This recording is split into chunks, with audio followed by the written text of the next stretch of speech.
रावण के पुत्र का नाम मेघनाद कैसे पड़ा।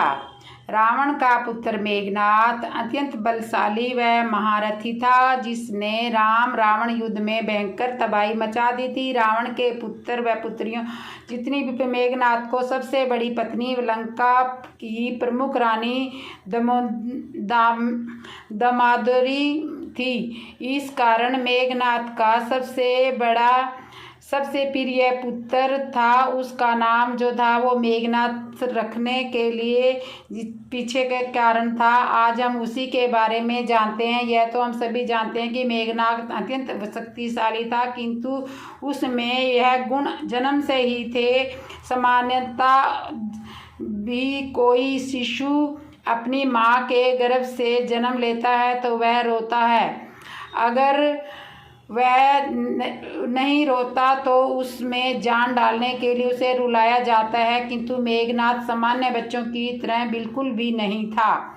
जब उसने जन्म लिया तो उसने जोर से दहाड़ मारी थी। मेघनाद की यह गर्जना इतनी ज़्यादा तेज थी कि आसपास के सभी लोग डर गए थे।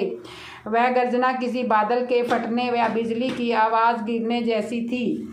रावण ने जब मेघनाद की यह दहाड़ सुनी तो वह अत्यंत प्रसन्न हुआ। उसने उसी समय अपने बच्चे का नाम मेघनाद रख दिया, जिससे मेघनाद का अर्थ बादल से है। वह नाथ का अर्थ उसका स्वामी, अर्थात जो बादलों का भी स्वामी हो। तब से उसे मेघनाद के नाम से बुलाने लगे। जब मेघनाद बड़ा हुआ तब उसने अपने पराक्रम से न केवल मेघों का अपितु समस्त देवताओं पर विजय पा ली थी।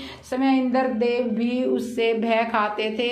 उसके इसी गुण के कारण भगवान विष्णु ने उनका नाम इंद्रजीत भी रख दिया था, अर्थात जो इंद्र को भी जीत सकता है। मेघनाद ही ऐसा राक्षस था जो समस्त राक्षसों में सबसे भयंकर युद्ध करने वाला था। तभी उसने भगवान श्री राम लक्ष्मण को नागपाश में बांध दिया था। वह एक बार लक्ष्मण को अपने बाण से मूर्छित भी कर दिया था। अंत में उसकी मृत्यु लक्ष्मण के हाथों ही हुई थी। तो रावण के पुत्र का नाम मेघनाद इस वजह से हुआ था कि वो जन्म में तब वो रोए नहीं और बच्चों की तरह उन्होंने सीधा दहाड़ मारी थी बादल की गर्जना की तरह, तो इसलिए तभी से उनका नाम मेघनाद पड़ गया। तो दोस्तों, कैसी लगी ये मेरी कहानी बताना। सूतक कितनी पीढ़ी तक लगता है। हिंदू धर्म में कितनी पीढ़ी तक सूतक लगता है। हिंदू धर्म में किसी भी मरण तथा जन्म पर सूतक और पातक लग जाता है। अगर घर के किसी सदस्य की मृत्यु हो जाती है तो पातक लगता है, और किसी बच्चे का जन्म होता है तो सूतक लगता है।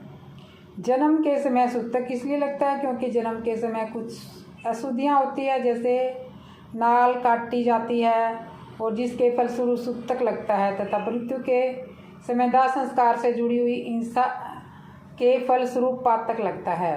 सूतक या पातक जन्म के समय, ग्रहण के समय, स्त्री के मासिक धर्म के समय, किसी की मृत्यु के समय भी लगते हैं। आगे जानते हैं सूतक कितनी पीढ़ी तक लगता है।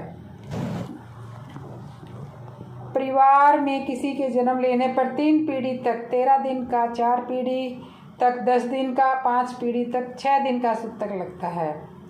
और मरण पर अंत्य क्रिया करने वाले को 13 दिन तक पातक लगता है, परिवार के लोगों को 10 दिन तक, और पहचान के अलग लोगों को केवल सब यात्रा में गए थे उनके लिए 1 दिन, सब को छूने वाले को 3 दिन तथा कंधा देने वाले को 8 दिन का पातक लगता है। सूतक कितने दिन का होता है। बच्चे के जन्म के समय घर वालों और माँ को सूतक लग जाता है। सूतक की अवधि कुछ इस प्रकार है। ब्राह्मणों में 10 दिन, वैश्य के लिए 20 दिन, और क्षत्रिय के लिए 15 दिन, और शूद्र के लिए 30 दिन का सूतक लगता है। सूतक में वर्जित कार्य, किसी भी धार्मिक स्थल पर जाना और धार्मिक कार्यक्रमों में सम्मानित होना वर्जित है। पूजा पाठ नहीं कर सकते, तुलसी के पौधे को नहीं छू सकते, मंदिर की सामग्री को छूने की मनाही होती है, भगवान की मूर्ति को नहीं छूना चाहिए। सूतक और पातक में क्या अंतर है। किसी के जन्म पर सूतक और किसी के मरण पर पातक लगता है। तो ये थी सूतक पातक की कहानी दोस्तों। कैसे लगी? अगर अच्छी लगी हो तो कमेंट में ज़रूर बताएं। मौत टाले नहीं टलती। एक पौराणिक कथा के अनुसार भगवान विष्णु गरुड़ पर कैलाश पर्वत पर गए। द्वार पर गरुड़ को छोड़कर श्री हरि स्वयं शिव जी से मिलने अंदर चले गए। तब कैलाश की प्राकृतिक शोभा को देखकर गरुड़ मंत्रमुग्ध हो गए थे। तभी उनकी नज़र एक खूबसूरत सी चिड़िया पर पड़ी। चिड़िया कुछ इतनी सुंदर थी कि गरुड़ के सारे विचार उसकी तरफ आकर्षित हो गए। उसी समय कैलाश पर्वत पर यमदेव पधारे और अंदर जाने से पहले उन्होंने उस छोटे से पक्षी का आश्चर्य की दृष्टि से देखा। गरुड़ समझ गए कि उस चिड़िया का अंत निकट है और यमदेव कैलाश से निकलते ही उसे अपने साथ यमलोक ले जाएंगे। गरुड़ को दया आ गई। इतनी सुंदर और छोटी चिड़िया को मरता हुआ वह देख नहीं सकते थे। उसे अपने पंजों से दबाया और कैलाश से हजारों कोस दूर एक जंगल में एक चट्टान के ऊपर छोड़ दिया और खुद वापस कैलाश पर आ गई। आखिर जब यमदेव बाहर आए तो गरुड़ जी ने पूछ ही लिया कि उन्होंने उस चिड़िया को इतनी आश्चर्य भरी नज़रों से क्यों देखा था।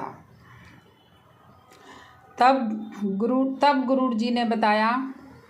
तब यमदेव जी बोले कि गरुड़ जी, जब मैंने उस चिड़िया को देखा तो मुझे ज्ञात हुआ कि वो चिड़िया कुछ ही पल बाद यहाँ से हजारों कोस दूर एक नाग द्वारा खा ली जाएगी। मैं सोच रहा था कि वो इतनी दूर इतनी जल्दी कैसे जाएगी, पर जब वो यहाँ नहीं है तो निश्चय ही वह मर चुकी होगी। गरुड़ समझ गए कि मृत्यु टाले नहीं टलती, चाहे कितनी भी चतुराई की जाए। इसलिए श्री कृष्ण कहते हैं, करता तू वह है जो तू चाहता है, परंतु होता वह है जो मैं चाहता हूँ। कर तू वह जो मैं चाहता हूँ। तो ये है विधाता का लेख। फिर क्या होगा? वह होगा जो तू चाहेगा। तो दोस्तों, कहानी आपको कैसे लगी? मृत्यु कभी भी टाले नहीं टल सकती। जब मृत्यु होनी होती है, जब होती ही होती है। तो ये कहानी आपको कैसे लगी बताना।